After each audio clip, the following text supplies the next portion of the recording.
Good evening. If you have a mobile phone, if you'd like to put it on silent, please, thank you. Right, new speaker tonight in the form of Larry Cypress. Larry's presentation is life, the universe, and everything.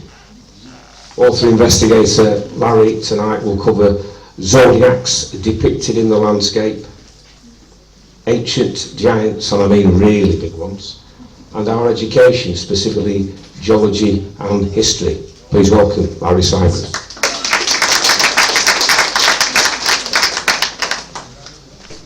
Hello, I'm back again. Saw me last time I presented a little giant I found in St Agnes, wasn't it, in Cornwall?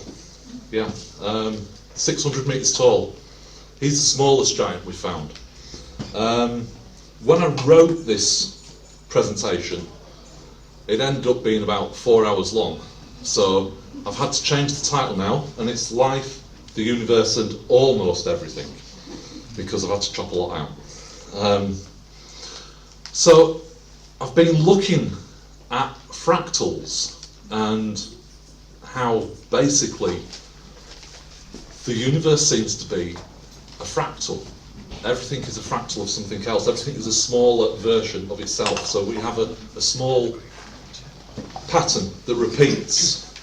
So here we've got a small twig. It starts off with a twig and it goes 30 degrees that way, 60 degrees the other way, and at 70% the length, and it just multiplies up, and we end up with this tree just from a simple little instruction. I did this on my own computer. It took about 3 hours to actually draw the thing for me, so you're getting the edited highlights here. But yeah, this little tree then becomes, well, I think that looks like a brain, and that's just from one simple little instruction. And that's how your fractals work, basically. So my journey kick-started in 2020, I think, like everyone else. In 2021, I always say 2020, we gained our 2020 vision. We gained new sight of the world around us. In 2021, I became a regular attendant at our local stand in the park. That was on a good day. We did actually have two park stands quite close to each other, so on some days we could get up to 80 people in the park, and I made a lot of new connections, new friends. And in 2022, I was invited to go to Berwick-upon-Tweed to go and investigate Starfort. My first response to this was, why are we going all the way up there when we've got a Starfort underneath our own feet in Runcorn? Nobody knows about it. I was going to show you where it was, but I've had to cut that out, sorry. So, this is Berwick-upon-Tweed. This is looking south over the town, I suppose, or city. And these walls are absolutely fantastic. They're amazing. I haven't got a picture of the bus parked in front of it. We've got a big motorhome. It's sort of like 3 metres tall, 8 metres long, and you put it next to the wall here, and it just looks like a car next to a garden wall. You know, these things are ginormous, and they always put me in mind of like your civic buildings. So the walls of this Starfort reminded me of civic building walls, and the build quality is absolutely fantastic. I do not buy into Leonardo da Vinci's being the designer of all these Starforts. I think Holland's a very good place, the Netherlands. It's full of Starforts. And the reason why it's full of Starforts, I believe, is because the land was underwater. That means the Starforts were there before the sea levels rose, so nobody could actually get to the Starforts. That's why they're so well preserved. They are mostly cymatic patterns. So your cymatic pattern is your the patterns that we make when we make the sounds. I'll show this another slide a bit later on. But they are these cymatic patterns emanating from the centre, the bastions actually point out. If the points, if you draw them back in, you always hit the centre. If you split the bastion down the middle and sort of come in, it will always point to the centre. And on this one, this is a 5-pointed bastion fort, or star fort, and it's got lots of little ones around it. I call these satellites. I started calling these satellite bastions. Now, this is a LiDAR image of Berwick-upon-Tweed. This is from houseprices.io website, which is a fantastic website if you want a LiDAR image or something. It's absolutely fantastic. You can click on it and get a 1 kilometre square 3D model that you can spin, rotate, look at. You can really go to town on it. I think I showed it when I did the giant. You can actually zoom, you can see the giant's head from all angles. But this is, I'm not going to spin this one because I know Jill gets dizzy with this if I do it. I'm going to highlight the walls here. So I've numbered them 1 to 5.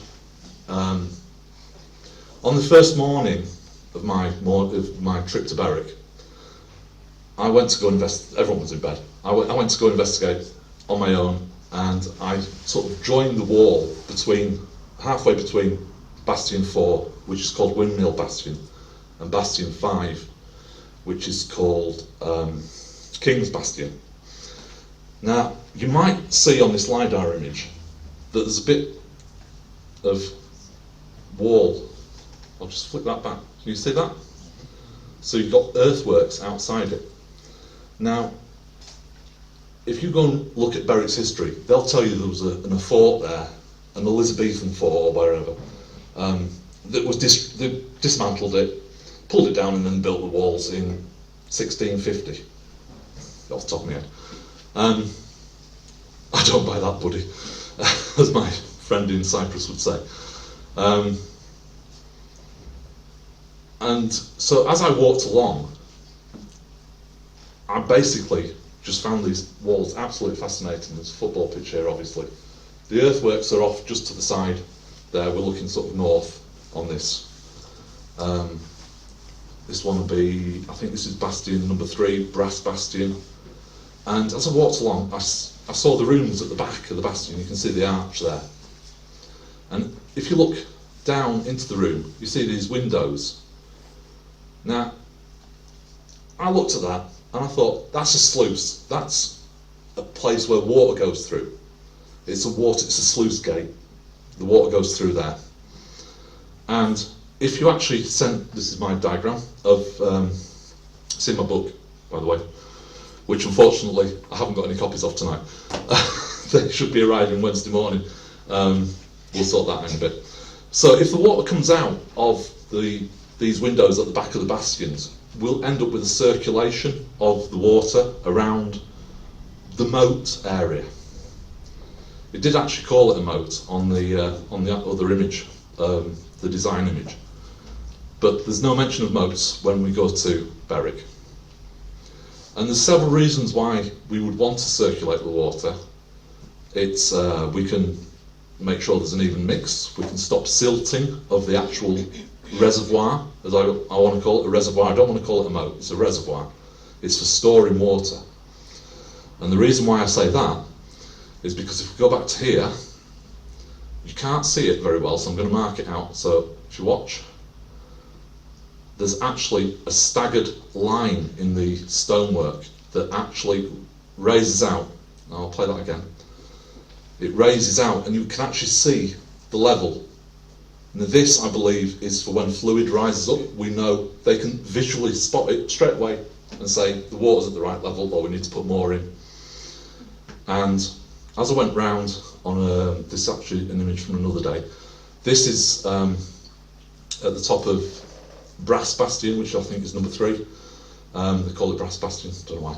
There's actually a wall that comes off it. I'll show you on the LiDAR in the next, we'll go that way. There's a little wall just coming off the top there, and that actually splits the two, it splits the two reservoirs. So we've got a reservoir at the north. Now on here, you can just you can see it quite clearly, halfway, well, not halfway down. near the bottom of the wall there on the right of your image. That line there is the level for that reservoir. That line is goes straight all the way from Bastion 1 through to Bastion 3. It remains at that level. That is the level of the water that they wanted in there. That's the starting reservoir, I suppose. I don't know what goes on inside the starfort. I can't tell you that. But I would say that that's where probably the clean water starts. The salt water, I would say, in fact, starts there.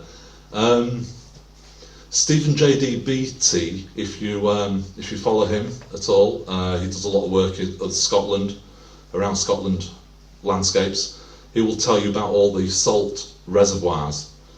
Salt water has a very interesting property in that, I get this the right way round. The clean water holds a magnetic field, but it's not very good at actually transmitting electrical current. Salt water transmits electrical current, but it isn't very good at holding a magnetic field. And I believe there's a lot to do with salt water and clean water. On the dark side, you can't quite see on there.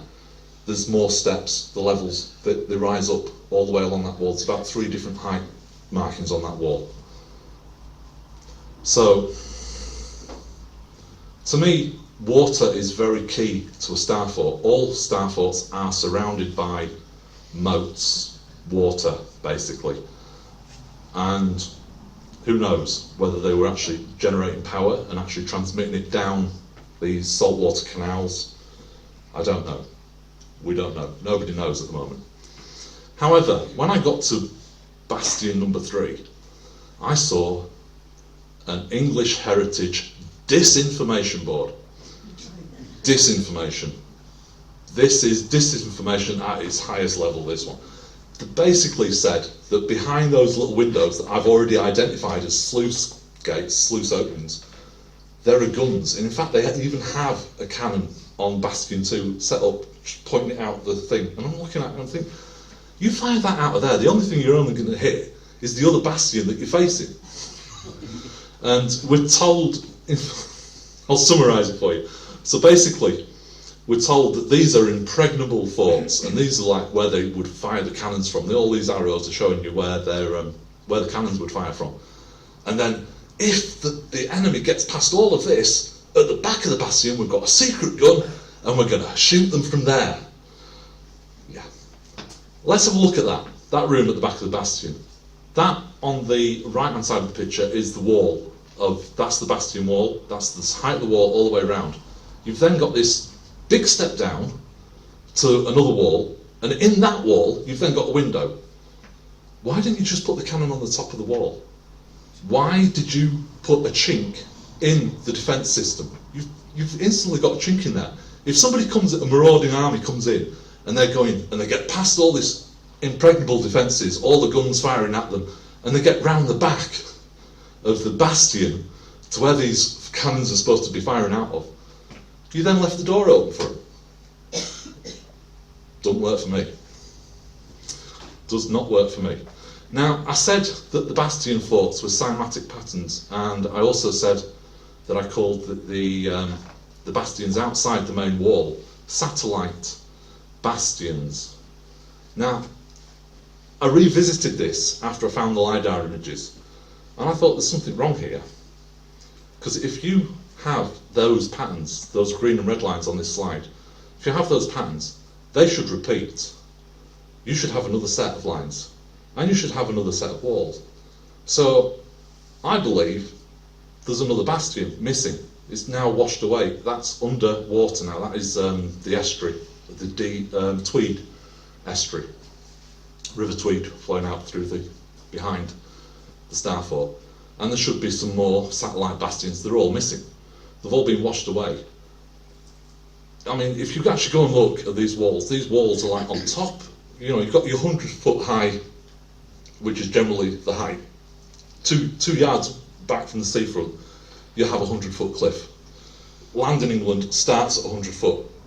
So these walls are sat on top of this 100-foot high area, and then they let it come all the way down to the port, and there's a little 6-foot high wall down on the side of the River Tweed, and you just think, again, if you're someone coming in, well, the obvious place to come is into the port, because then you just go straight, walk over the wall, and it's just, the whole thing just stinks of manure to me. So interestingly, I find that my subconscious mind puts words in my head. So I call these satellite bastions. And if you think that the fort is, the whatever you want to call them, bastion fort, star fort, is a cymatic pattern, is this there to radiate some energy out from through the cymatic patterns? And then does this satellite become some sort of transmitting or receiving area? Should I be looking in a direct line and seeing where it's pointing at? Are we transmitting out to sea from this point because we're right on the coast? Or are we receiving information from the continent? And that's it.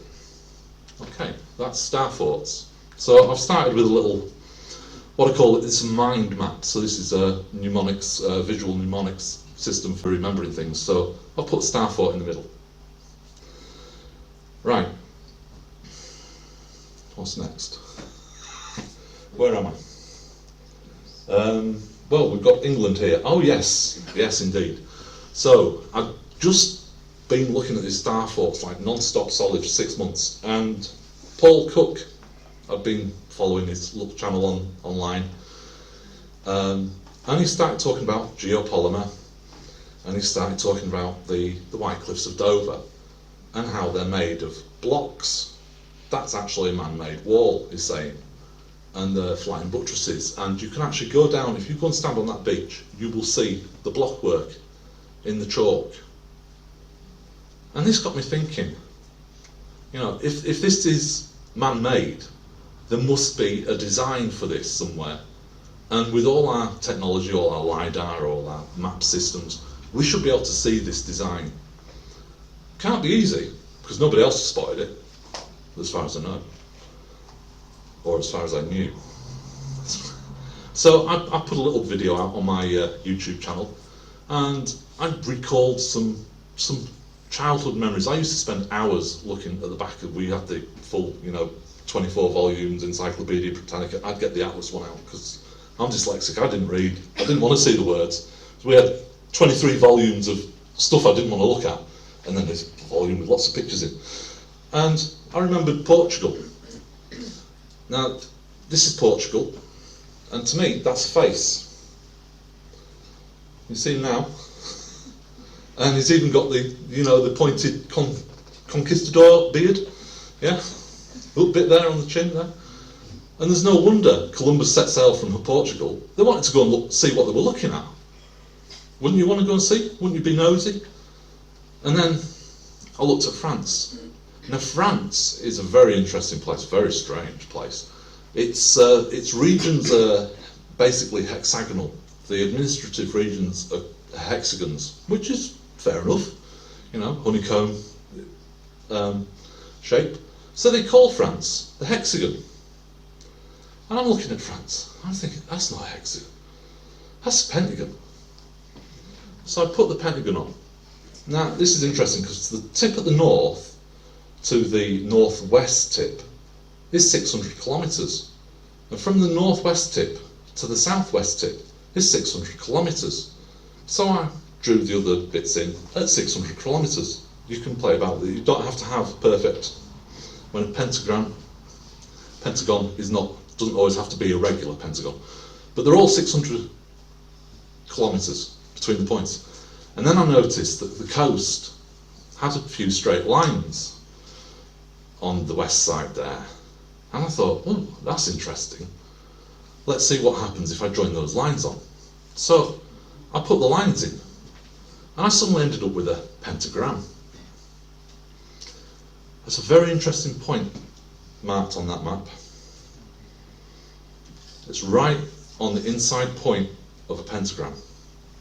most powerful points on the pentagram are the inside points. And so if you measure now, so the long lines here are 600 kilometres. If you measure those down the coastline there, it's 333 from the point, from the external point to the internal point, which then gives us 666 kilometres from point to point. Make of that what you will.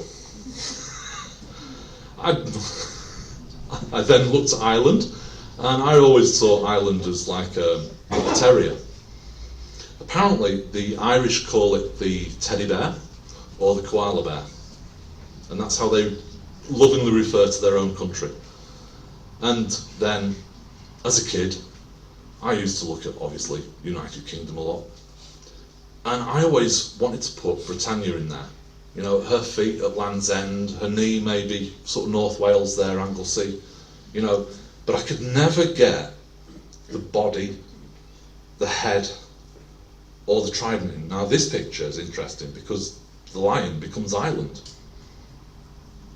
I can see a little face in Ireland, but hey, that's just me. So, just put this on there. I'm linking the two vaguely because that's where I started with the Star Fort and the landscape of England. And I'll come back to what I discovered after I put that video out.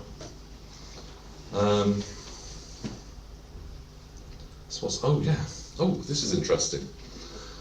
This is a fractal burning of wood. This is amazing. And if you look at these and the patterns they form, this is basically just putting an electric charge across. They usually put salt water over the top to transfer the electric over, and then the water evaporates, and then it burns the wood at the evaporation point. But the burnt wood transmits the power. Think dew. Think direct energy weapon. Think forest fires. The people are linking this fractal design to, oh, that's how forest fires spread. Who knows? I'm not sure on the forest fire bits, really, but I do think it's interesting. And when you look, when it zooms in again, think of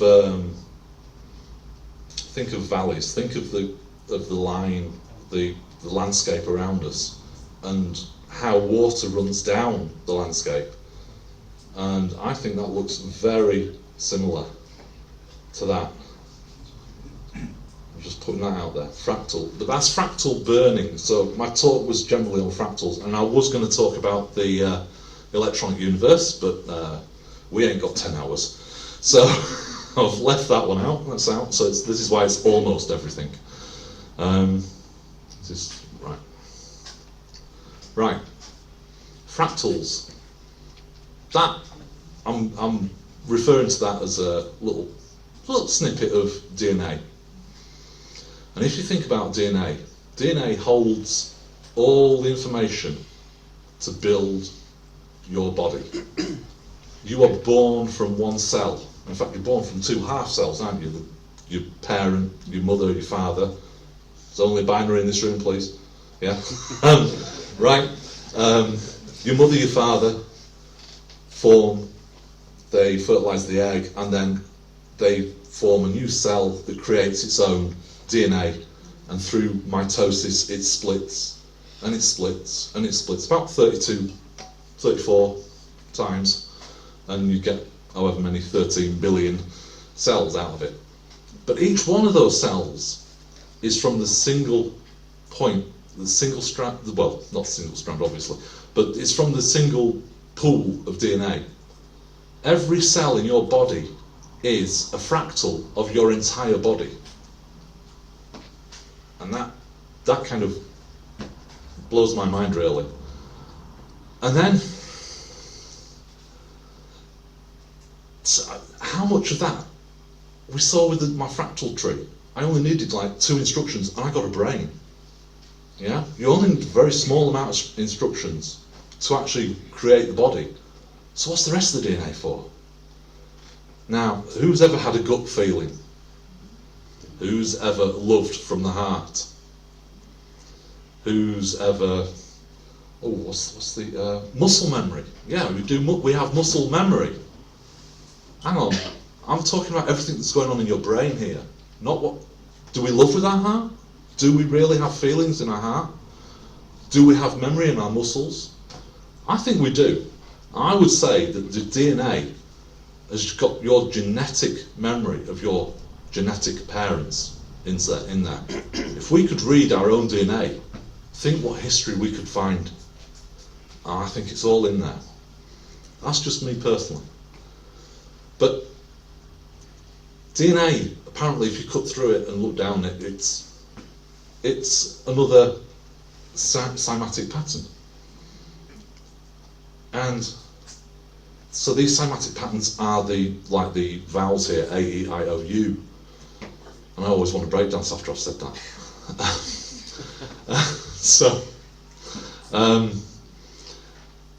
Yeah, and then I picked this up off the internet, and someone's then said like the rose window at the cathedrals is a cymatic pattern, and they've even got a few tenuous links down there at the bottom that just sort of seem to be circles to me, but they're saying that they're cymatic patterns. The Aztec pattern there, the Egyptian Zodiac is even in there, and the CERN particle collider, is that particle accelerator at CERN is a cymatic pattern. According to these people on the internet, who knows? You get a bunch of idiots on the internet, don't you? Eh? Some real conspiracy theorists on the internet. So then I was thinking, the Word of God. The Word of God is said to be a clap of thunder, sound like a clap of thunder. And that would have then tied back into my electric universe, if you know the Big Bang Theory, if this is just like a release of energy, is it a clap of thunder? And then really, if we think about that, is that then a sound? Is that a cymatic pattern? The voice of God. But then I'm thinking electric, this is representative of electrical wire, the red bit, and the black is the magnetic field around the electrical wire as the current passes through it. And doesn't that look like the DNA? And then if you've got the Word of God, this clap of thunder, this giant electrical force, have you not got a giant magnetic field, if only for a split second? And it all just sort of, it links together. For me, there's something there. You know, that DNA is definitely in the form of a magnetic field. We have electrical impulses in our body. There's just too many coincidences, and I don't like coincidences. I don't believe in them. So, if we took a bar magnet, you have to imagine it's there, so I didn't put it in on the picture, sorry. We would find that the magnetic field on a bar magnet would be in the centre of that image, with the north and the south. And the magnetic field is not what you see when you sprinkle the iron filings over the piece of paper. It's actually a toroidal field. And isn't that what the sign for infinity is? It's actually, the sign for infinity should be three-dimensional. It's a toroidal field. It's a two-dimensional representation of a toroidal field. And if we look at the toroidal field of the magnet from above, do we get a cymatic pattern? Are we just a torus ourselves? If you think about it, we are this donut of cells. We've got a hole straight through the middle, in at the mouth, out through the anus. We are a toroidal field. Our DNA is toroidal. It's magnetic. It's just all gets to. And then I found the Celtic tree of life, and it looks like a toroidal field again. And then I was thinking about it, and I'm sorry, got to be done. Sorry if you're a flat earther, but to me, there's a toroidal field here. We know it's magnetic. We've got a north pole, we've got a south pole, the magnetic, and this ends up being, if you think that that's where the root is, the Antarctic there is your is your trunk. And if you imagine that trunk going straight up through the middle and all the branches coming out the top, all the land is just the foliage on the tree. And I found that nice picture there to sort of show that. So are we living on the tree of life? Is the world the tree of life? Not if you're a flat earther, sorry. And so my links started growing. So I've got God and I've got my little brain, the fractal representation of fractal DNA. Yeah, and the links go on. And right, Zodiac. We've got any Virgoans in the room? Have we got any Virgoans born before the 15th of September? Sorry, you're a Leo. Because when we talk, these dates were set about 2,000 years ago. When we talk about the Zodiac, the sign we're born under is the sign that is behind the sun on the day that we're born. So you were born in a Leo in September, because that's where Leo was, and it moves, and it takes about 26,000 years. I can't remember, 25,800, something like that, near enough. But it's called the precession of the Zodiac, and it moves around. So every year, the year starts on a slightly different point on the Zodiac until we've done 26,000 years and we're back to the start again. So we're in the age of Pisces right now. Started about 2,000 years ago. That's why Pisces, the fish, fisher of men, Jesus is the Catholic Church. Church has his fish head on his mitre. He has his fish head. St. Peter is the fish. Pisces. And yeah. So we're under the age of Pisces and we're coming into the age of Aquarius, and we did our little dance, didn't we? I did a little dance with Anne when she interviewed us in Shap. And so your zodiac isn't actually, when you go and read your stars, you're actually reading your planets, because it's based upon the position of the planets within the skies, not the stars. You call yourself by your sun sign, so you call yourself a Virgo, although you're a Leo. Sorry, Anne. But why would we want to know the position of the planets? They're miles away. Well, it turns out they didn't used to be miles away. We used to be in a magnetic field. Now, this is the work by David Talbot back in the 70s, late 60s, 70s, and in the early 80s. You can find his book online, it's free, PDF, The Saturn Myth. And there's even a YouTube video called Remembering the End of the Earth. No, the End of the World. It's about an hour and a half if you watch the video. It's really bad editing because it's like 20 minutes of content. It's spread over an hour and a half. But he found that there was a similarity between ancient religious symbols. So he started investigating, and basically this is actually the ring of Saturn. Saturn was above the North Pole 24 hours a day, and in front of it was then Venus, and in front of that was Mars, and it looked like a giant eye, the all-seeing eye.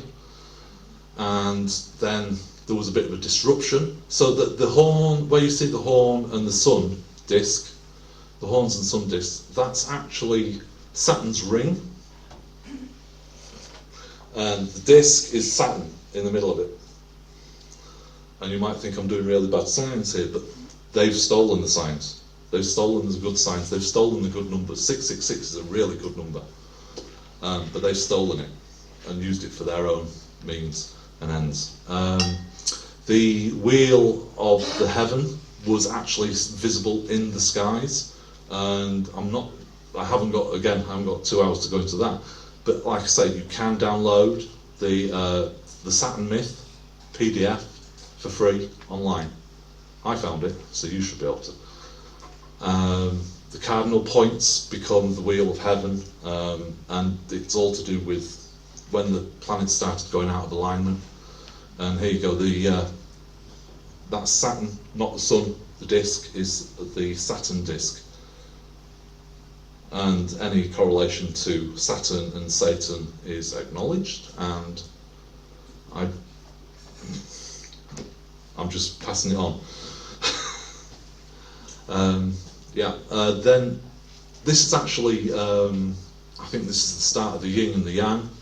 This is a dance that Venus and Mars had together, and their atmospheres were actually interchanging. The yin and yang sign becomes the atmospheres of Mars and Venus transferring from each other. And there was even a transfer to Earth as well. Like I say, if you find the book, you find the video, more explanations are in there. And, oh, we have lots of birds, lots of wings. But we still have wings, don't we? We have, angels have wings. And that became very significant to me about a week ago. And we'll do that in the second half. We'll come back to the wings. So, yeah. So your stars are based upon the planets. The trouble is, I've got a bit more to tell you. Said to be the Son of God, conceived by Immaculate Conception, born on the 25th of December. Yeah, known as the white light of the world. So I'm reading off the next slide and it's wrong. It's a different order. He had 12 followers. He died on a cross. And he was dead for 3 days and then came back to life. And who am I talking about? I'm talking about the Son. Conceived by Immaculate Conception, nobody was there, made the Son. He is the Son of God. He is the light of the world. He's got 12 disciples, the Zodiac. He died on the Southern Cross on the 21st of December, and he doesn't go any higher or any lower in the sky. For 3 whole days he's said to be dead in the sky. And then on the 25th of December it starts to rise until it gets to the summer, and then it starts to fall again. And it repeats this cycle. So, if you're following the light of the world and you believe that he died on a cross for you, I'm sorry to say that there's actually about 42 of these people from, who we've got there, Krishna and Buddha, Christ, Tammuz, Horus, 42 of them. So this is St. Peter's chair at the Vatican. It comes out very rarely. The last time it was seen in public was about 150 years ago. And you can't quite make it out. There's a bit of a better drawing here. Let's see if I can zoom in on that. These panels down here are actually the symbols of the constellations. So the Pope, St. Peter, is the current manifestation of, no, the Pope is the current manifestation of St. Peter, who started the church, allegedly. Sits and worships the Zodiac, the Son of God, S-U-N of God. Now this is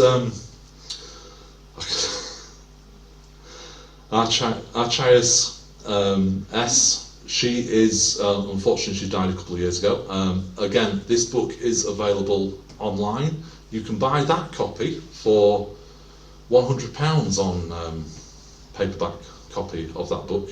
£100 on Amazon, a Mason. You can buy it, pay £100 on there, or you can download it for free. I found it, you can. Now, here we go. Back in 1806, we're told that the King of Scotland inherited the Scottish throne and the English throne, and then decided to make a flag for the union of it. So he took St. George's cross and the St. Andrew's saltire, the white cross on the blue background. The St Patrick's saltire is also added, the red cross on the white background, and he produced the Union flag.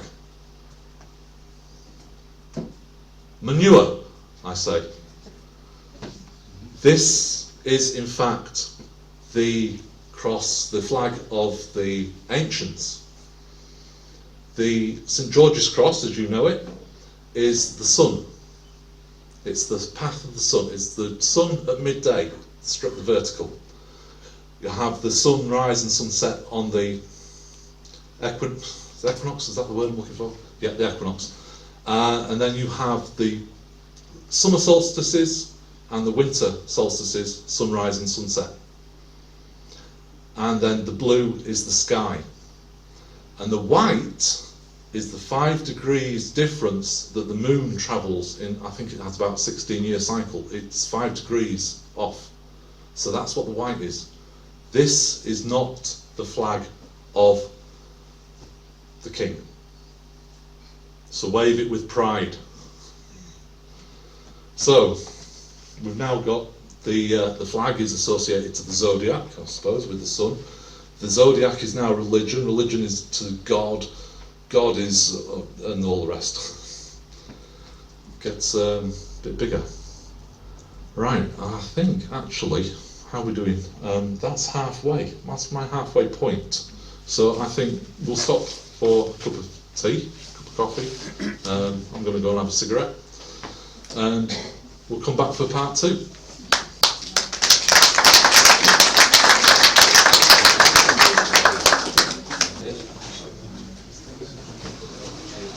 Got a few announcements before we kick off.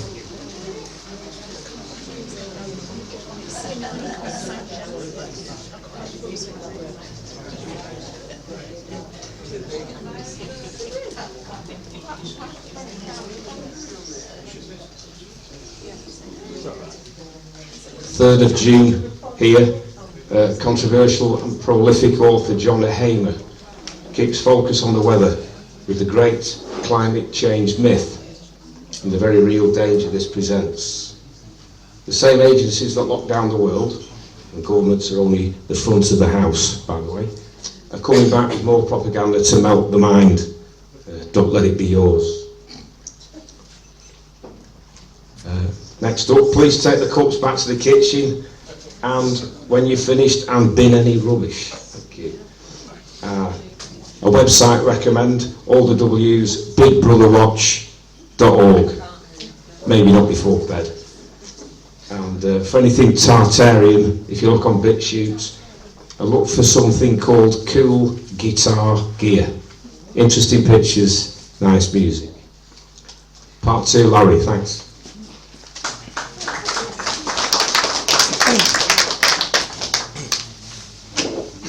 So I'll just do a quick announcement myself. I was hoping to have some books. I've got 1,000 on order. Unfortunately, they're not here until Wednesday morning. Well, they're not with me until Wednesday morning. Now, I have set up, it's on eBay, and basically I've put it in at £10 a copy. This one has got 110 pages in. The new version has 144 pages. I've added a lot of pictures in there. If you don't want to do it on eBay, you can come and see me, leave me your name and address, and leave me £10 and I'll post it out to you. I'm doing postage free for the week, because they weren't ready for tonight. Whoops. I've also got some little things that I brought last time I was here. They've got all my contact details on my YouTube channel, Telegram group, things like that, even the Facebook page. If you want to take one of those away. If you don't want to buy today, or you want to have to wait or whatever, that's fine. I will be announcing it on those relevant pages anyway, so there is a little thing if you want that. Anyway, so part 2. Do I need my glasses? Okay, life, the universe, and almost everything. Like I say, could have gone on for weeks, really. And I was actually, when I first said that I was going to do this back in December, I was actually hoping to have written another book. but the information just keeps flowing in, and in fact, so much so the information gets flowing in. I've got 2 bits of information in this half of the presentation. One, I discovered last weekend, and so I've added that in, and that's the top of my Alban Zodiac, the picture at the back of the room of the Alban Zodiac there. I've actually got some little key rings as well, and slate coasters if you want anything like that, with your birth sign on, your sun sign on it, with the Alban Zodiac on the reverse. Come see me at the end. Yeah, so I've discovered, I thought I'd never crack Scotland 6 months ago. I thought I would never actually find out what Scotland was, because, well, we'll go on. So, a funny thing happened on the way here, about 2 weeks ago. Anne, as Anne does, promoted and said, oh, you need to go to this, you need to go to this. So, I thought 150 quid, 160 quid. And then I bit the bullet. And we had a great time in the mud. We were in the middle of a field in Cumbria. It did nothing. Apparently it was sunshine everywhere else in the country, but not with us for some reason. I don't know whether it was this guy's appearance. Oh, he's got a nice book in his hands anyway. It's Mark Steele. I know a lot of people don't like him. It was very interesting, very good. I actually wouldn't say that he's, deserves any of the bad press he gets. Yeah, same here. We had Dolores Cahill and Mark Atwood. They both got a copy of my book. Dolores has invited me over to go and see her castle. Apparently she wants me to plaster the walls and do the electrics and put the plumbing in and God knows what else. She bought that in 2019, just before she knew everything was going to kick off. And yeah, this is us getting out. This was the Monday sort of afternoon, and this is my small mobile home. Got every creature comfort in there. Thank you very much. But yeah, this is basically we had no chance of getting off that field without the tractor. The tractor driver got a book in payment. As did the guy that actually let us fill up our water tank. It was a very big water tank. There must be about 1,000 litres of water in that thing when it's full, and that's why it's got 3 axles. There's a tag axle on the back of it. But we did get away. We came away, and while I was there, I actually Carly Spell, yes. We arrived late. I actually only caught 10 minutes of what she was saying, and that 10 minutes was enough for me. She got a book, and she says she's going to read it before she interviews me on Thursday. I'm going on her podcast, her Dark Matters podcast. So if you want to, very open, a lot of stuff coming out on that one as well. So I should be recording that on Thursday with her. And I will probably mention the Giants. Now, you may recall I did my 20-minute stand-up on the open mic night, and these are the 3 people I took with me to go and see this giant. So that gives you an idea of scale if you haven't seen this before. And that's the smallest giant that we've sort of found. So that's 600 metres tall. And they actually tend to go up in scales, or down in scale, I should say, because the largest ones were first, and then they come down, and they decrease in size about 50% each time. So this one's quite a small one, although there's obviously a number between him and us, if we are descendants, literally descending descendants. This Sally on biogeology, she does a lot of videos. She's been doing a lot of giants videos, and I've been too busy to actually go and watch them. And if she refers to me in the video, it's because she is referring to me. And she's stuck in Egypt at the moment. So a lot of her day is just spent on Google Earth, Google Maps, you know, just zooming in and out and finding these things. She doesn't believe that this one's Bolster. Apparently Bolster is just down the road, and he is 6 kilometres tall. So if you... I'm just... get that. There we go, it is running. So if you want to go and find it, if you've got your phone out, you get your maps out now, you could actually do this. This is what you will see if you get on your Google Maps on the satellite view, which obviously isn't a satellite, it's just photo composite. So it's St Agnes, and into the St Agnes beach, which is Trevance Cove, and right there on the headland, that is your giant. And you can see there's a garage there with a car parked outside it. There's a house. You can rent that house if you want to rent that house and look down his gob every night, you know. For those that can't quite see it, that's what I'm saying is there.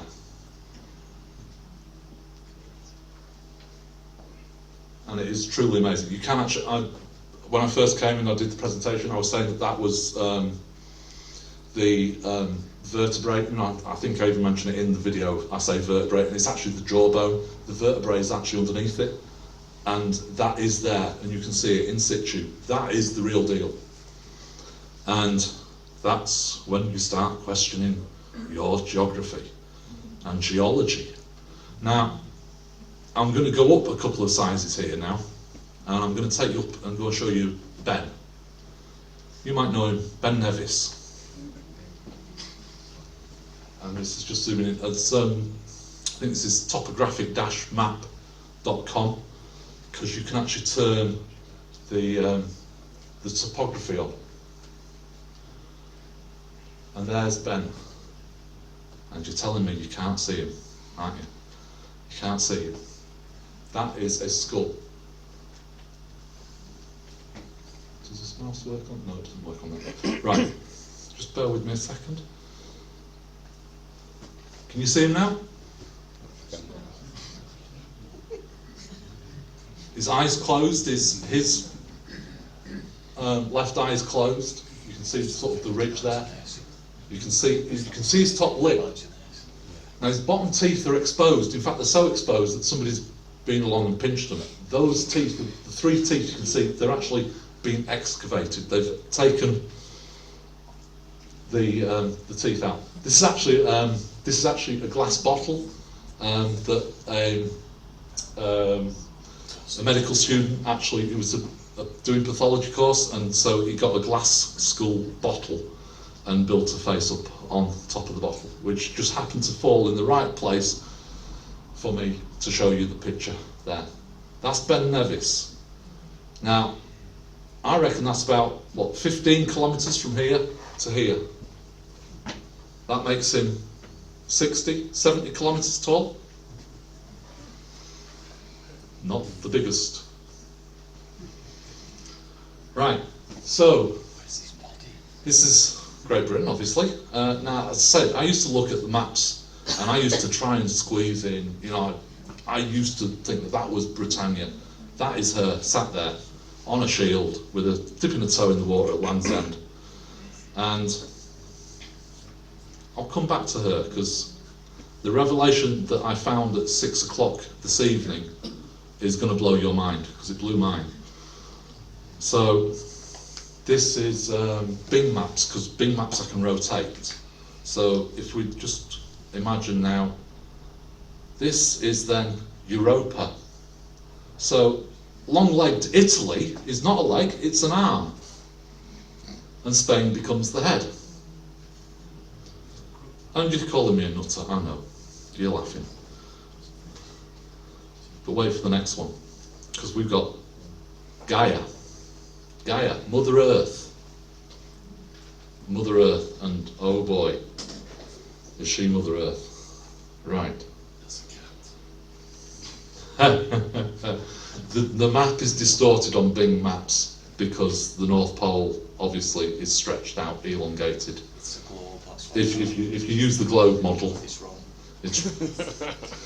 we'll go with the flat Earth in a minute. Right. So The eye is in Belém in Brazil, and the mouth is in Guyana.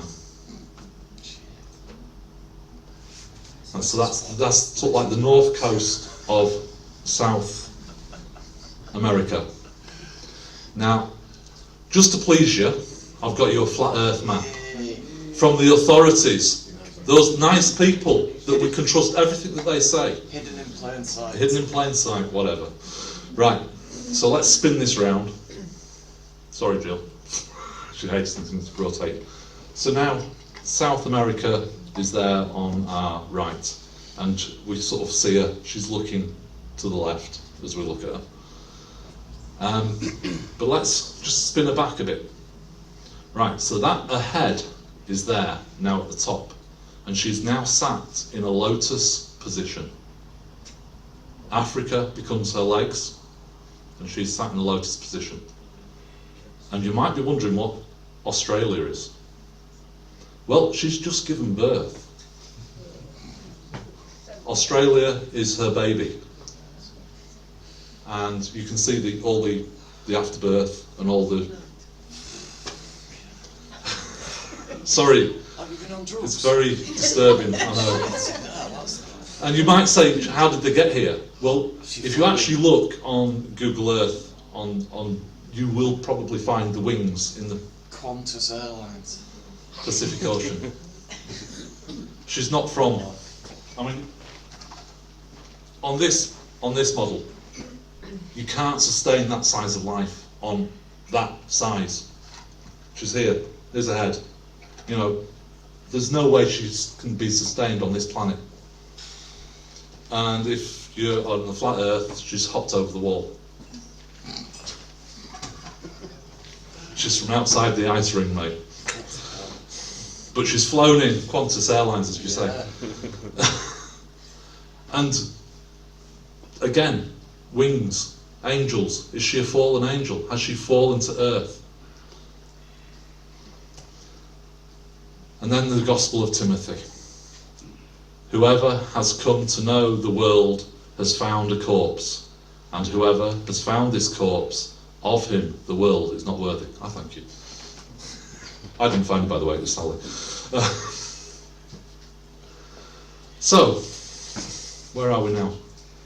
Oh, where are we? What have I put in there? I can't remember what I've added now. I've added some more arrows going in. Oh, DNA now links into England. Is it the DNA of Gaia? England is a fractal of the world, of the tree of life. So England's a fractal, so it points to there, and everything is connected, as people keep telling me. And so if we go back to David Talbot, and oh yeah, this was basically showing you where the wings came from. I think that's possibly out of order. But these are where I got the wings from. It's Egyptian artwork, allegedly. The goddesses, the gods, they have wings and hands. And they have crowns. Now, crowns are given to deities. The snake crown is reserved for pharaohs and deities, as in the gods. And that will come in a bit. So, zodiacs. Oh, this is Kate. There you go. I put it on Google Earth. This is Kate's zodiac. Her big Lancashire, 60 miles from north to south. Is it the only one in the straight line? I think so. Yeah. And then, obviously, we have landscape zodiacs. And I said I think back in September when Kate was doing her talk, and I stood up and helped with the questions and the answers at the end, that the zodiacs are the churches, the religious symbols, and I've shown that earlier in the first part there, that even the Pope sits on a throne that's got the zodiac on it. They're worshipping the zodiac, they're worshipping the sun. And there are actually There's 39 on that list, I think. There's actually over 60 recorded Zodiacs, including Caves Lancashire. And some of them are, most of them are the symbols, the subjective constructs, that's the word I was looking for. Subjective constructs, which means that they are based on an idea, a thought of man. You know, so they are effectively man-made, man's representation of what is seen in the skies. So we must say that the Zodiac, technically as we know it, is man-made. What else we got? Oh, we've got Hugh Evans. Hugh Evans, lovely chap, brilliant Welsh language stuff. I follow a lot of his stuff, and he actually helped me sort out some of the Zodiac. He didn't realise, but he did at the time. And now he found the star map in Gwynedd. The interesting thing about this star map that he's found, each of the stars, the points of the stars, they're marked with standing stones, churches, even mountain peaks. The mountain peaks are the stars, the points of the stars. But it maps stars that are not visible from the northern hemisphere. It actually maps stars into the southern hemisphere. This then disproves all your idea of history that we didn't go anywhere, we didn't travel. That is your single piece of evidence for travel. I think Kate's brought some of her books. Hugh's are available. He's the origin of the Zodiac. I think that's his YouTube channel. There are links on my YouTube channel to his. He's got the book, The Origin of the Zodiac. He's got the book, Origin of the Numbers, and he's working on Origin of Time, because he believes that the marking of the stars and the landscape and recording of stars is the start of time. You have to be able to measure time. So his next book will be the Origin of Time, in which he reveals. And I'm gonna. Oops. Sorry, Hugh. He can date his star map. He can date that to 25,000 years old. 25,000 years old. Oh, we didn't start recording anything until the year 200 BC, because before then we couldn't write. Now, if you want to observe the stars and you want to record them, and you know that this 26,000 year cycle, you've got to observe it, and then you've got to watch it again to confirm it. So that's 50,000 years of observations before you can even start drawing it. So that takes us 75,000 years ago. Accurately recorded star maps. But we didn't have any writing before 200 BC. So, where am I going with this one? I wanted to, as a child, I always wanted to fit Britannia into the landscape. But as I say, she never quite fit in. You know, I could line up a shoulder there on the coast of Yorkshire, but the trident never fit. So even if you elongate her up, the trident didn't quite match, and I could never get that trident. I found it last weekend, but that's later. What have we got? Let me just, before I start this, when I did present my video on the landscape and how France was a pentagram, somebody sent me a message on my YouTube channel and sent me an email. Pictures from this book. This is, and I will plug this until the day I die. This is Graham K. Griffiths.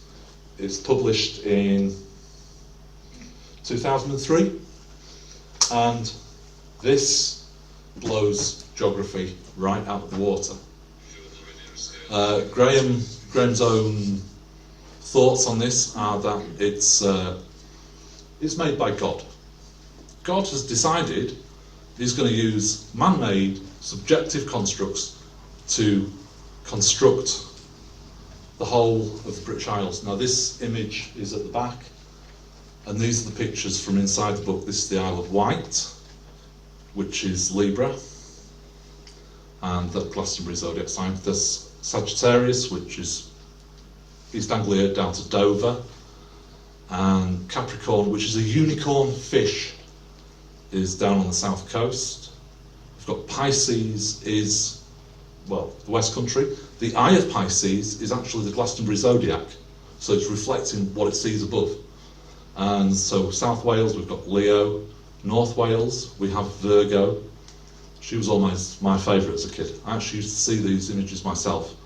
The bull behind her, from the Great Orme to Chester, which is the arse end.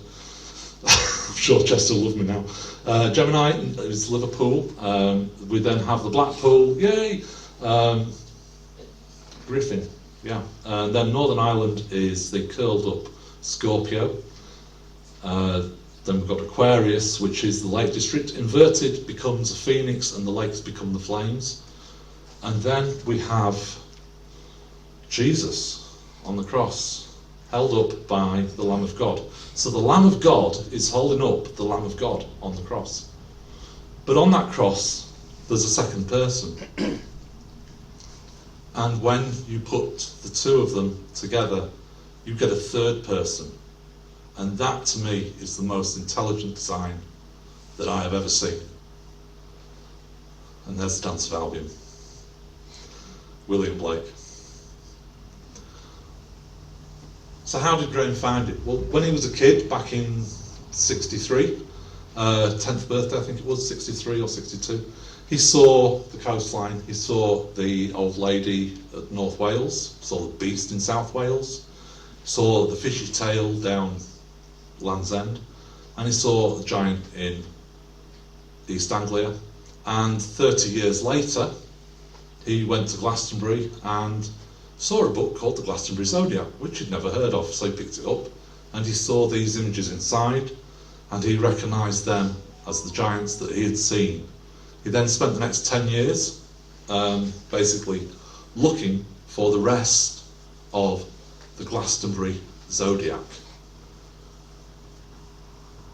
Right, so now the country is, England is now associated with the Zodiac, which is, more arrows. So, which came first, the landscape or Sumerian culture?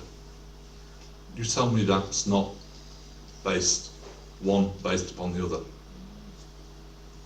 That's North Wales, obviously, Anglesey and down Gower Peninsula. So, if we put all the land-based animals of the Zodiac together, they are all squeezed into the invisible, because the arc doesn't appear in the actual landscape itself. This is the arc of Cancer that's in Glastonbury, but everybody conforms to its shape. So all the land animals are in the arc. Then the fish, the fish unicorn, and then the giant who is pulling it along, a bit like Gulliver's Travels, where he takes the boats, he wades out in the water. Or is it Noah? Is Noah guiding this ark? And then we have the birds. These are free to obviously fly around. We have Isle of Wight down there, Libra, the dove, who coos. Cows? Coos? Depends how you pronounce it. Depends where you're from. The mouth, he actually coos out the mouth.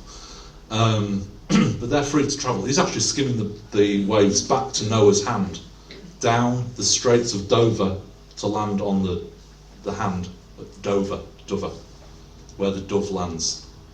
And like I say, we've got the griffin and the phoenix. And so that's the picture on the back wall, and I added a bit of colour. Now, Graham doesn't mention Ireland at all, apart from Northern Ireland, where he has Scorpio. But the rest of his zodiac doesn't leave an inch of coastline bare. So as soon as I saw Scorpio, I thought there's got to be some more to it. I'll come back to it. So these are then the images. This is, there we go, Coos at the top, on his beak. Isle of Wight. Not the scales, but the dove. Is also can be known as the messenger of God. As I say, Pisces, with Glastonbury reflecting the actual zodiac, as if he's looking up at the night sky, reflecting the zodiac that he is part of. I like the fact that we can get stargazy pie. Stargazy pie is only available in Cornwall, you know, where the fish head's sticking out of the pie. And there's a bit more to this. It's in my videos. Once Graham wrote the book, he actually took, that's only half of what he wrote. There's a lot more. And in an article he did in Lay Hunters magazine newsletter, which I was fortunate to be given a copy of, there are the tours on Dartmoor. And in the tours are fish shaped. Every tour on Dartmoor is a fish shape. And and he describes it as the last supper of the fish. It's the 7 fish in the tummy of Pisces, the fish. And seven fish in stargazy pie as well, interestingly. And there we have Capricorn, our unicorn fish. I mean, that hoof and the nose and everything are just amazing for me. I just love this. One point we see Canterbury at the tail end. The other end is at Western Super Mare. Very horsey. And there's lots of references. The book is littered with them. Is that not a C? Mare? Supermare. Supermare. Well, mare, a horse. M-A-R-E. Ah, but not Latin yep. for C. Only C. Oh, you can take it whichever way you want. Yeah, but there's a lot of stuff hidden in the I language. just thought I'd mention. Yeah. Might not be. No. Just coincidentally, it's Western Supermare at the western end of this super mare. Yeah. We have Sagittarius, let's say, Graham calls him Noah and all sorts. He'll point you at 1,000 different stories that could be that. The heart of Sagittarius is unfortunately London. Never mind. We've got Leo. I actually found there's a standing stone on the paw of Leo. You know, the thorn in the lion's paw. There's actually a standing stone right in his only one on the whole of his paw. Virgo, like I said, Virgo, I used to see Virgo as a kid, and I looked at it, and it was, to me, it's always been a snake crown. It's a snake crown, the crown of deity, the Egyptian crown of the deities, the gods and goddesses. And Graham puts it in as a little jaunty Welsh hat, I think he says. There's so much reference in that, and I can't really cover it today. The River Conway is brilliant. If you actually go and look at your maps, the River Conway, you will see that bull's face marked out by the River Conway. And the great the great horn at the top is the horn. He's got Lake Bala at his feet as well, but we'll leave that one. Move on. Another face that I used to see as a kid was Liverpool. We have on the face, we have Seaforth Docks are where the eyes are. Speke Hall is where the mouth is. Speke is where the airport is in Liverpool. Now Graham actually found the internal lines as well. They sort of appeared to him. But you could do this, and he says it in the book, and I'm total agreement with him. If you just had the outline of the coast, you've got more than enough evidence to actually say that this is by design. Graham also called this Gemini Part 2. He called this the non-identical twin of Gemini. And I didn't really like that. I thought, no, that doesn't... See, Graham was looking for the Glastonbury Zodiac, and this doesn't appear in the Glastonbury Zodiac. However, there's a big movement at the moment for the 13th sign of the Zodiac, and generally speaking, it's considered that the 13th sign is a Fuchus. So this is the image of Fuchus, the constellation, as marked out on Wikipedia. And I said, well, that's it. And Graham, no, because I've been in contact with Graham, and Graham's total disagreement with this.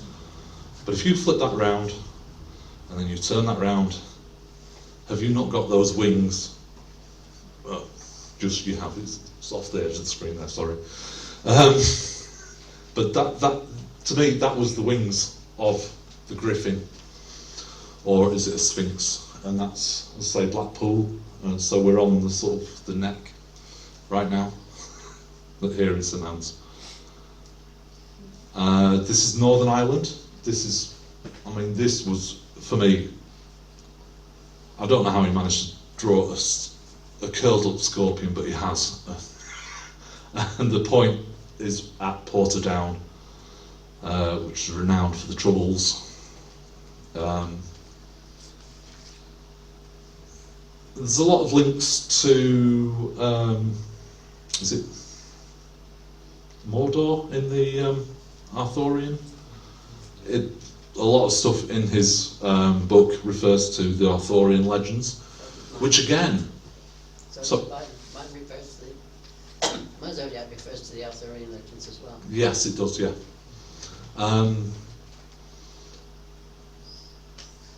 In fact, Martin Mere, just the other side of the river there, is reputed to be the lake with the Lady of the Lake legend.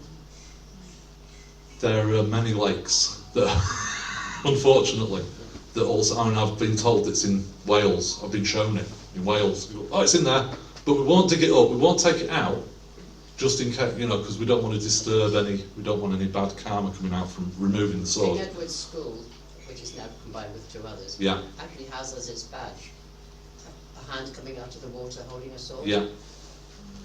And that's here in St Anne's, Lytham. Like I say, there are a lot of repetition of stories, and there is a good reason for that, and I will come to that towards the end as well. So yeah, it's associated with death as well, the scorpion, and then we've got the phoenix. Now, if you read Graham's book, the sword's in one of the lakes in the Lake District. Now, in Graham's book, I'll come back to that one later. But yeah, the flames are, the lakes become the flames of the pyre. And we have barrowing furnace, which is a furnace, is that not a pyre? So obviously this is rotated. And then we have our Lamb of God, and most of the head is in Yorkshire, which is renowned for being God's own country by the Yorkshiremen. Its arse end is in Wales, by the way. And yeah, he's holding up a cross. And they're all in the ark, as I've shown you. And I even... God is the symbol of Preston North End as well. Yeah, Preston North End has the Lamb of God. Also, Middle Temple in London, associated with the Freemasons, has the Lamb of God. But most of them are actually facing the other way. They're actually, the lamb is actually facing the other way, and this is a lot of symbolism. They rotate it so that you don't see it, you don't understand where it's come from, you won't see it.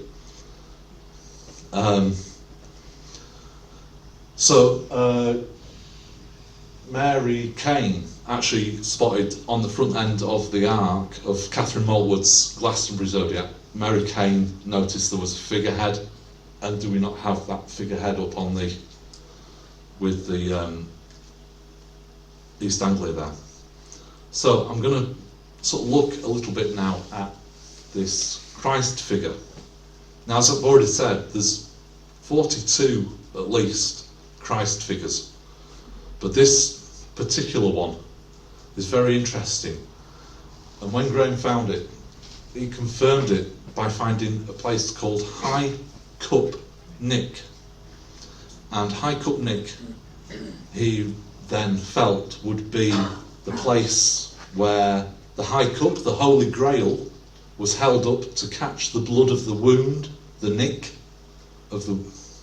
So, if we go and actually have a look on, again, topographic maps, this High Cup Nick there is in the top right corner, and it's very marshy, as if it's bleeding. But this is a... Let's think about this. I think it's 600 foot deep ravine. I actually climbed up it, very cold bit of morning, and didn't quite get to High Cup Nick, but I got up high enough to see how deep the thing was. But it's the shape of the spear, and this is in the landscape. And then we had his reciprocal, his dark twinsicle. Oh, just one other thing, the eyes of the first Christ figure. One is his left eye is a road, and his right eye is a river. The river is called Robber by Water. So, and Graham suggests that this is a reference to the robber who was on the cross next to Christ. Or was it Horus? Or, no.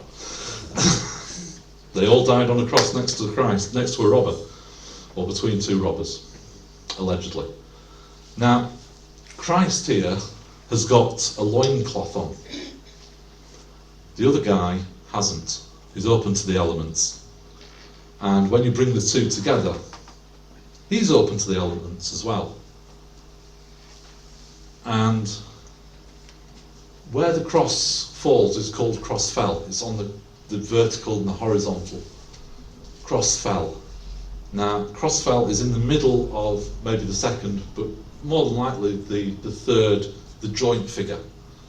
And cross fell is very interesting too. This is cross fell. This is the Ordnance Survey map, and this is cross fell drawn by Graham in his book.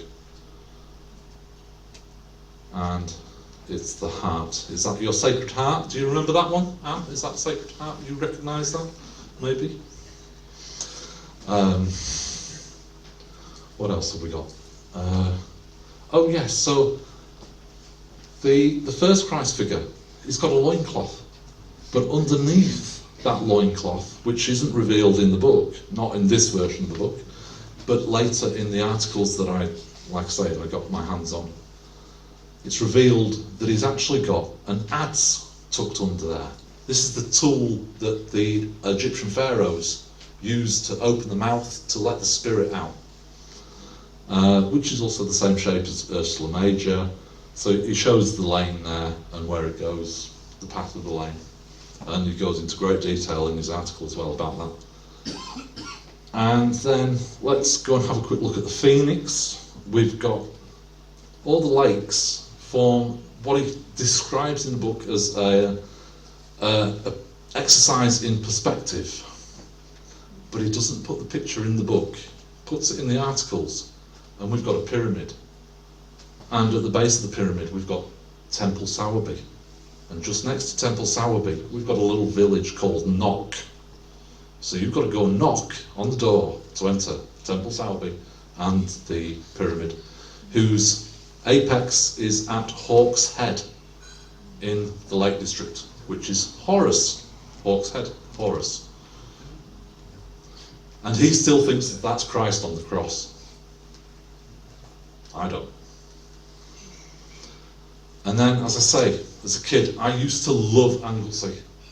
And look, she's got a snake crown. That's Holyhead, Holy Head. Holy Island it's actually called, because it is an island. It's the snake head, it's the snake crown. Now, the really fascinating one, the one that really gets me, is that the largest copper mine in Europe was Anglesey. And it's all across the band, where you can imagine that band would be, for that crown, across the top of the head, the biggest copper reserves. And they've been mining that for 6,000 years. And he still thinks it's Christ on the cross. Now, this is my revelation that I discovered at 6 o'clock this evening. Now, this is back to Gaia. And you see, I know Anglesey very well. I've been drawing this and looking at this for like 18 months now. And I just spotted. And you see, on her chin, she's got a whisker coming out. And she's got a whisker coming out there. And would you believe, the whisker coming out the bottom of the chin is Panama on here. And where have we got? Trinidad and Tobago is the forward-facing whisker on just below her mouth. Now that to me is then, we've got another fractal here. We've got Virgo is a fractal of Gaia. So North Wales is a fractal of the entire globe, which is probably a fractal of the British Isles, which is probably a fractal of Europa, etc. So, who is this guy? It's the Son of God, isn't it? Now, where am I going with this now? So, this is, as I say, the painting, the picture on the wall at the back of the room. Now, Ireland wasn't on the map when Graham drew it. And because I re-identified the griffin as a fuchus was commonly referenced with Cetus. Now, Cetus is outside the Zodiac, as it were, but this was an image I found. And here he is sniffing the Guinness. If that's not Ireland, I don't know what is. The problem is with this picture is that this Cetus has got a tail. So, I had a quick look, and Cetus in Greek mythology was the Kraken. And in the Greek mythology, it specifically says he has 2 hind legs. Hang on, oh yeah, there they are. 2 hind legs, no tail. So that was enough confirmation for me. As it turns out, on the front paw of Cetus, County Mayo, which bit is that? It's the top paw sticking up. There are the Crochen cliffs, which are the second highest sea cliffs in Europe. And Crochen, as you can tell, it sounds like Kraken, but Crochen means crooked hand. And if we actually, I might have to just flick there, you can see it better on that one. He's actually got a crooked hand. It's a crook. Shepherd's crook is the top paw of Cetus there. And that's where the Crochen cliffs are. Again, confirmation, for me at least. So, let's bring God back into the subject again. So, this is God, as we're told. This is the ceiling of the Sistine Chapel, in that most holiest of place, the Vatican City. And what do we see? We see, is this the creation of Adam? Birth of Adam? Creation of man? Don't know. Whatever you want to call it. But I saw Gemini. You might not. Maybe that's a bit far-fetched now. But I saw that as Gemini. And then I saw the landscape that he's sitting on is the back of Taurus. Now, back in our landscape zodiac, Taurus and Gemini are both sides of the Dee estuary, the River Dee out of Wales, which is one of the most sacred rivers in Wales. And that's where I think he sat. I think that's Gemini, sat on the the coast of the Dee estuary. And then Frank Lynn Meshberger, an American MD, which is a medical doctor, basically looked up at the Sistine Chapel and said, that's a brain. And in fact, I think there are 8 different brains, 8 different species of animals within the painting on the ceiling. So that's the brain. So now God lives in the brain on the Dee estuary. And if we look, no, I'll give you one more bit before we look. Right, in Welsh, because the Dee is a Welsh river, a choir of angels can be referred to as a cor, C-O-R, I think, dyslexic. And this choir of angels that God is surrounded by, this group of angels, are inside a cloak. And if we go back, that cloak actually forms the inside of a skull. If you imagine you cut the head down the middle, that cloak becomes the skull. Now, there's words, the Welsh words, I'm struggling for words now myself. A cloaked choir of angels, because that's what it is, it's a cloaked choir, they're sat in a cloak, can be summed up in a single word in Welsh, and that word we know as coracle. So now God is floating down the Dee estuary in a Welsh fishing boat, and it's the brain, and God lives in the brain. I'm going the wrong way, sorry, I'll go that way. So, and if we look at the little bit of land that Graham also missed out in the middle of the Zodiac, and I'll overlay that, that is the Isle of Man. And that's off again topographic maps, and that looks like a brain to me. Not only that, but that little island that's now resting on Adam's hand is called the calf of man. And this is, you see this a lot, where you get a small stone and a large stone. The small stone is referred to as the calf. Now you probably realise or know calf as a baby cow. If a cow is pregnant, it's said to be in calf. And if a cow gives birth, it is calving. So this now becomes not the child of the Isle of Man, but the birth of man, the calf of man. That's what it's called.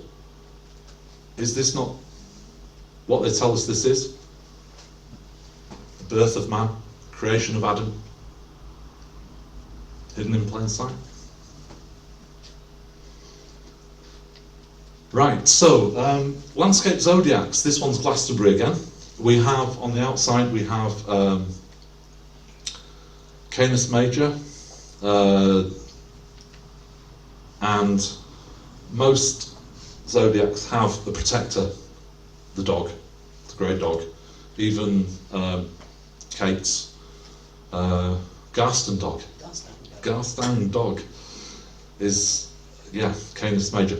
Now, the Alban Zodiac, as I rebranded it, is not, have I said that right? The Alban Zodiac is no exception. It has a guardian. And it's on the tip of Scotland. It's the Galloway Peninsula there. Now, I saw that as Orion. And in fact, he's actually holding, it's not, you normally see it as a skin of a lion or something when Orion is holding it up. But in the Egyptian zodiac, he's actually holding the was scepter. And this is an Egyptian depiction of Orion. Similar? I think so. I'm using that one for the moment because I haven't actually got round to redrawing it. I then added to this, I found a video, or saw a video, from a guy called Steve McRae. I'd love to meet this guy. I'd love to get in touch with him, but he has locked down his YouTube channel. You can't contact him. I believe he might even live in the Bolton area. So somebody might know somebody that knows somebody that knows somebody that can tell me why he's got our beautiful flag and why does he think that it's in the bedrock of this area between the Antonine Wall at the north and Hadrian's Wall, which isn't Hadrian's Wall. Hadrian's Wall actually goes diagonally, because Hadrian's Wall is we're told is 82 miles long, and the Hadrian's Wall that we're told is Hadrian's Wall is only 68 miles long, and you can't squeeze any more mileage on because you're in the sea. So Hadrian's Wall actually is the pretty much the border of Scotland and England if you look on a map. That's the true Hadrian's Wall. But yeah, we now have this flag in the landscape, in the bedrock, according to this guy, of England and the United Kingdom. So that's the Zodiac there, and I've even put Orion in there. He's upside down there, just near Scorpio. And then we have our flag, not the King's flag, our flag. Now, when I went off to look for Ben Nevis last week, because I was looking for Callie, because I wanted to remember where it was, and so that I could point it out to her when I talked to her on Thursday, I suddenly realised what I was looking at in Scotland. And the Hebrides is a was sceptre, and the top of Scotland up to John O'Groats is an Egyptian crown. In fact, no, it's the pharaohs. It's the crown of the joint. I'll show you.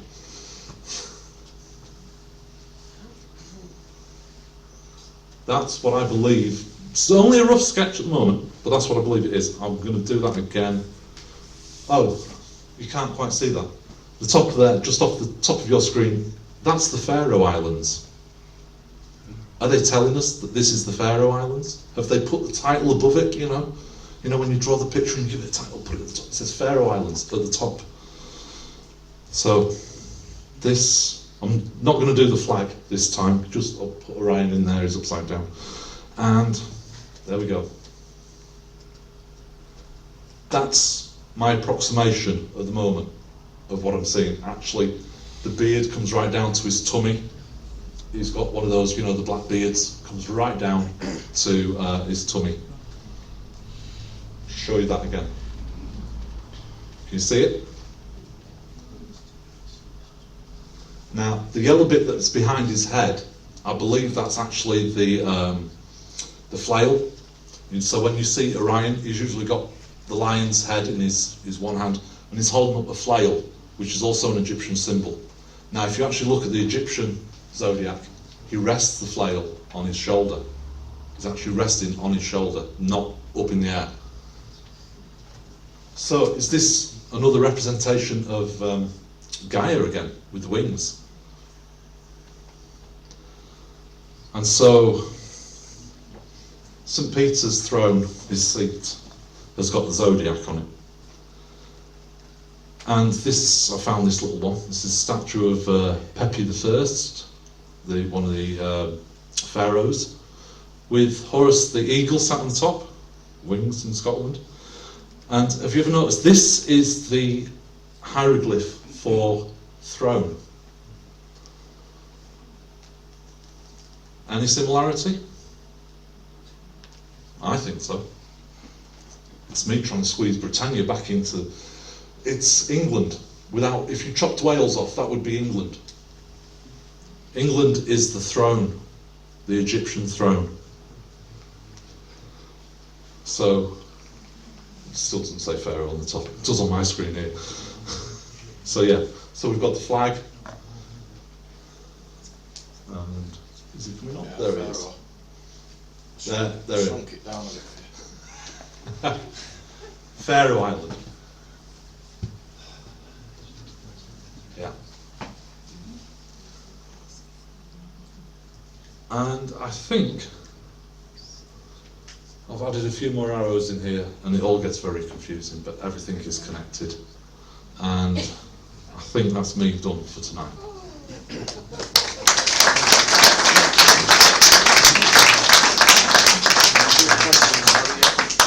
want to do questions? Yeah, I'm happy. Anyone? Can't answer a word, any one of them, but I will take a question. Kate's got one. Kate has brought some copies of her book, The Lancashire Zodiac, if anybody wants one. Hi, in my Zodiac, you've got the Phoenix, and I've got the whale, which was the constellation of the whale is called Cetus. Yes. So, but that's right here. We're actually sitting. Yes, right we're in all Cetus at the sitting moment. in your But, flowered whale, aren't we? The Phoenix is coming out of the flames of the dragon on my Zodiac. He is indeed. Unfortunately, I didn't have any decent pictures of yours. I need to get some better pictures of yours. But yes, the Phoenix features in your Zodiac as well. Yeah. And I would say the Phoenix is a symbol of the Egyptian. So, And again, the flame of the Phoenix actually licks Pendle Hill. And there's one of the ley lines around that part of Lancashire, Yes. where there's goes through Bleasdale Circle and then goes through a little cutting in the hill called Nick's Chair. Nick's chair. Yeah. And another thing I discovered a couple of weeks ago, Taurus is at Preston, right? And part of the mouth, the chin of Taurus is the River Ribble. And there's a part of the River Ribble the locals know that they call it the Bull's Head. Yeah. The references are just, like you say, all the Bulls pubs in Preston, in Taurus, in your Zodiac. They're there all over the place. Is Pleiades referenced in your Zodiac? Not that I know of. Because it's referenced in mine. Yeah. Orion's not referenced in mine. Yeah, but you've got the dog, you've got I've got Canis. the dog, I've got the whale, I've got the dragon.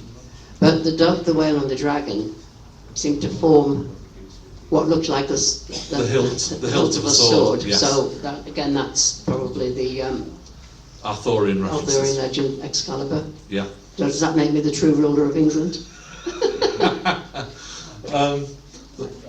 Makes you the true ruler as it makes me unworthy to be on this world. Come to Timothy. Gospel of Timothy there. Yes, thank you.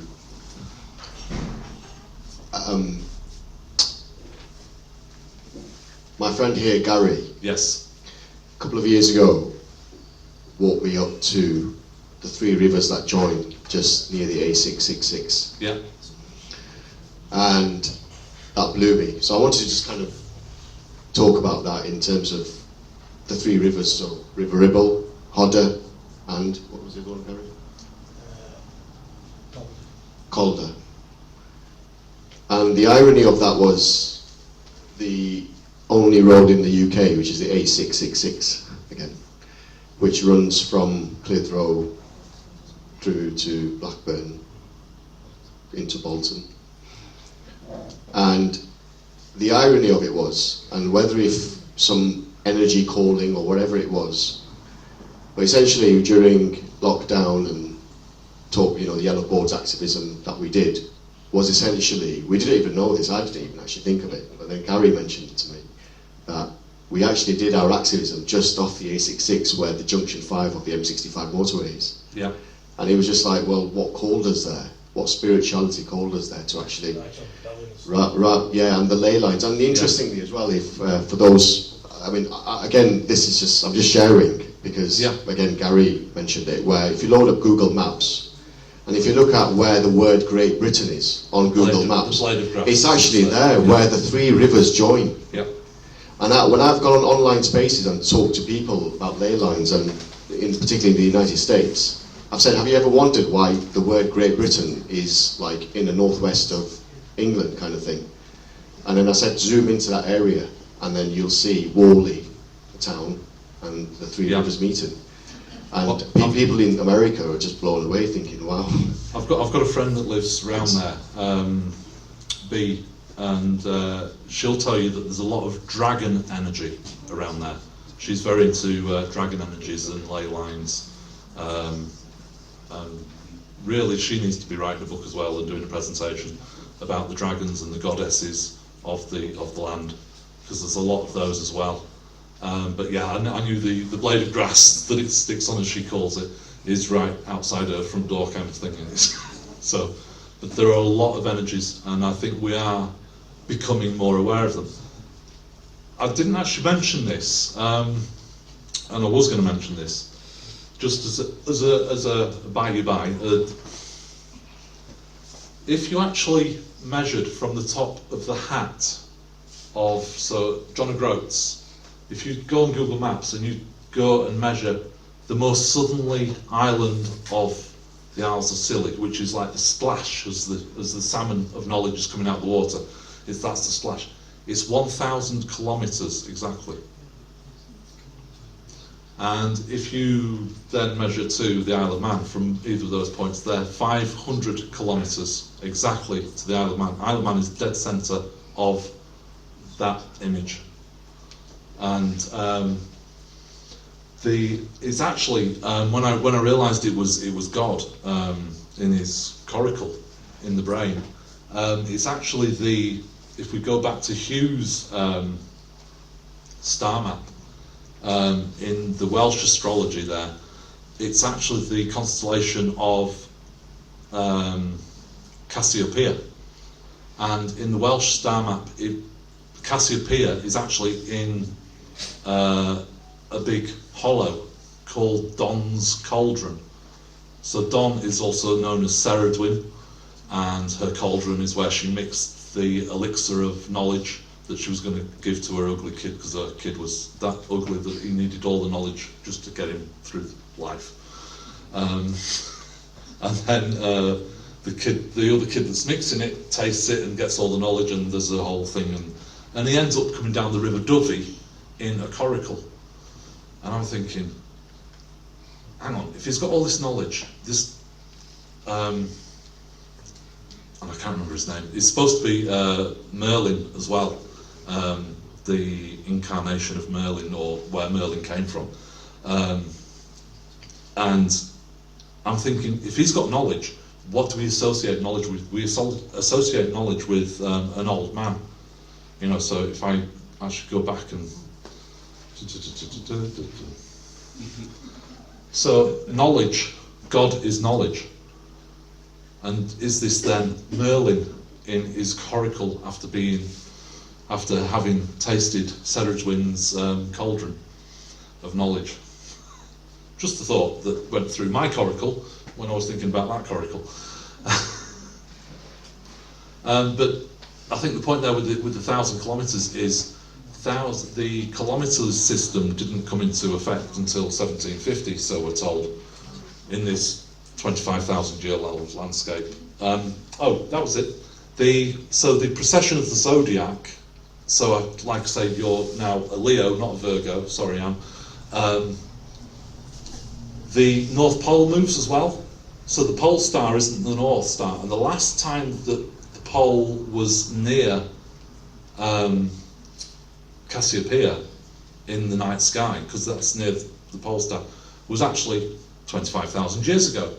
Which I then go, well, Hugh's star map is 25,000 years old. The landscape's got to be at least 25,000 years old, or a multiple of 26,000 years older than that. And I say that the landscape is by design. Now, kilometres, as I was going to say, was apparently taken from natural measurements. So they measured from the tip of John O'Groats down to the splash behind the tail of the salmon of knowledge. That's Celtic mythology, by the way. And they've gone, oh, well, we'll divide that by 1,000. There we go, we've got a natural. Or was the kilometre, which came first, the kilometre or the land? Miles. Now, here's an interesting point. Milestones. If you look at milestones, the points marked on the milestones where it tells you it's so many miles and furlongs to here and so many miles and furlongs to here, try measuring the points between those points that the milestone is referencing and I think most of them are in half kilometres between the points. They're in multiples of 1/2 kilometre. So my question is, when did we start using kilometres and when did we start using miles? Because we've been using kilometres for thousands of years, hundreds of years. The crosses in each town, generally to the next cross, is a multiple of 1/2 kilometre. Very, very.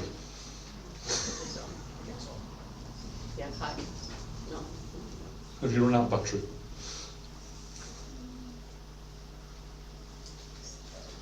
Oh, the mic's gone.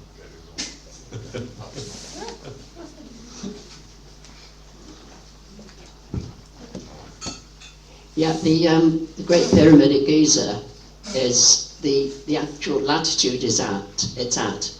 When you translate that number into kilometres, it's the exact speed of light in kilometres per second. Yes, and there is a theory that the speed of light is our physical boundary to this three-dimensional world. Now, interestingly then, if the speed of light is at that latitude, is CERN at the speed of the boundary to the next dimension? And is Hawke's Head at the boundary to the 5th dimension? There's a question. Well, you've been mentioned timings as well. The Bosnian pyramids where I've visited, they're at least would have been measured to 30,000 years old, so Yeah. it puts it a similar age to what you're telling us. Yes, yes, or a multiple of who really knows? Because what we're told at school, I've just disproved your history, I've just disproved geology, geography, the whole lot. So who knows what really happened? Until we can read our own DNA, we might never find out. It might be a data bank. And that might be a data bank, yes. Yeah. Oh, hi everybody. Yeah, really good and fantastic. I used to teach art, so pictures and everything is incredible. And all I was going to say is that when John Hamer was here saying about the falsification history, I just made a little flyer because I didn't know about it until a friend of mine told me about the Star Fort that's at Statue of Liberty stands on. Yes, indeed. Yeah. Linked to the Tatarian civilization. Yes. I need to find time to do some more research on it. Yeah. But the Great Reset of 1850, they were wiped out. And Yeah. when things happen like that, I want to know more, but I need a bit more time. But I just wondered if that sort of came in to your research. I did start looking at Tartaria stuff, and Fascinating. it is absolutely fascinating. I love.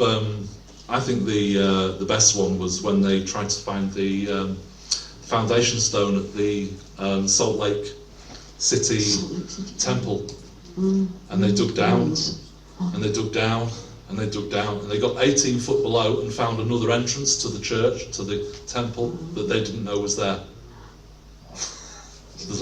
And I think in the basement also there's a very large marble bowl where they do the christenings, where you get in, plunge under the water and then you come out again. And you look at that picture, it's like, that's a giant's cup, is that? If ever I've seen one, they've just found this stuff and they've pass it off as there's some fantastic images out there, some fantastic things to see. And there's a lot of stuff we don't know. I've been looking really at the landscape, because that's just where my path took me. There are many people that look at what's gone on above ground. And I'd say the schools, if you go on Sally's channel, she's biogeology. She's basically, because I was talking to her the other day, and she goes, oh yeah, I found loads of you, I've done all the videos and blah, blah. I said, well, how big were they? And she goes, oh, I didn't realise size mattered. So she's going to have to go back and measure them all. Like it. But they do, like I say, jump up in sort of like, or come down 50%. And if you think as an adult, when you have your child, when they get to the age of 2, 3, they're 50% of their then adult height.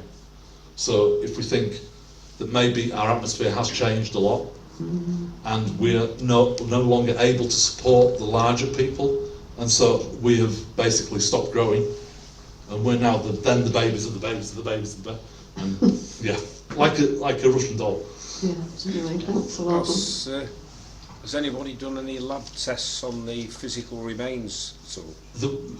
On the physical remains Giants. I've Yeah. found, no. No. I didn't know how to approach anybody to say, I've got this lump of rock, can Yeah. you give me some DNA, can you tell me what the DNA is on that? Right. Now, Mud Fossil University, the guy there, he'll tell you that he's done it. Oh yeah, I've got DNA evidence, and all these square blocks aren't square blocks, they're pieces of muscle from a giant. So there's a lot of people going, giants. I actually found another, when I found Ben Nevis, there was another one above there, and I can't find him now. I know he's up there somewhere. Yeah. I saw another skull exactly the same size up there. There's a lot of them around. Is this sort of thing found in other countries across Europe as well?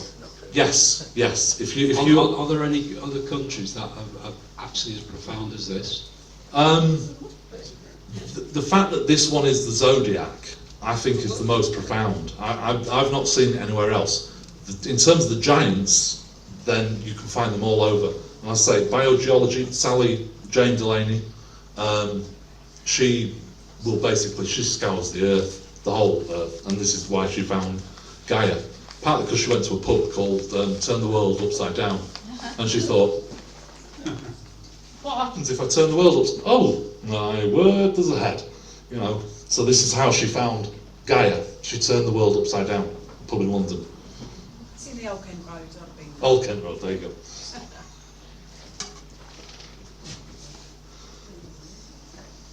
Any more questions? No? We're done? Is that it? Right, ladies and Thanks, gentlemen, Larry. please thank Thank Larry. Thank you. If you can take the goods back to the kitchen, please, and all your rubbish in the bin, it'd be appreciated. Thank you.